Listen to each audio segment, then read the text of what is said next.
ഏതൊരു സമസ്തക്കാരന്റെയും കൃത്തിടത്തിൽ ആനന്ദത്തിന്റെ പറുദീസ് തീർക്കുന്ന നിമിഷമാണ് സമസ്ത അധ്യക്ഷൻ സയ്യിദ് മുഹമ്മദ് ജിഫ്രി മുത്തുക്കോയ തങ്ങൾ നയിക്കുന്ന സമസ്ത 100ാം വാർഷിക ശതാബ്ദി സന്ദേശയാത്ര. പിന്നിട്ട 100 വർഷത്തെ ചരിത്രത്തിൽ ഇത്തരമൊരു യാത്ര ഇതാദ്യം.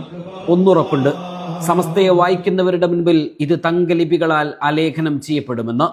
വരക്കൽ മുല്ലക്കോയ തങ്ങൾ, ശംസുൽ ഉലമ ഇ കെ അബൂബക്കർ മുസ്ലിയാർ, കണ്ണിയത്ത് അഹമ്മദ് മുസ്ലിയാർ, ഇടിയങ്ങര ഷേഖ് മക്കാം, മമ്പുറ മക്കാം, കൊടിഞ്ഞി മക്കാം, പാണക്കാട് മക്കാം, കാളമ്പാടി മക്കാം, ചെറുശ്ശേരി സൈനുദ്ദീൻ മുസ്ലിയാരുടെ കബറിടം എന്നിവിടങ്ങളിൽ പ്രാർത്ഥന നടത്തിയായിരുന്നു ജാഥ നായകൻ സയ്യിദുൽ ഉലമയുടെ പ്രയാണം. സമസ്ത എന്ന മഹാപ്രസ്ഥാനത്തിന്റെ അമരക്കാരൻ general secretary professor K Alikutty മുസ്ലിയാരുടെ ഭവനത്തിലേക്കായിരുന്നു പിന്നീടുള്ള യാത്ര. രോഗാവസ്ഥയിലും അവശതകൾ വകവെക്കാതെ തന്റെ പ്രിയപ്പെട്ട പ്രസിഡന്റിനെ കാത്തിരിക്കുകയായിരുന്നു ഷേഖുൽ ജാമിയ.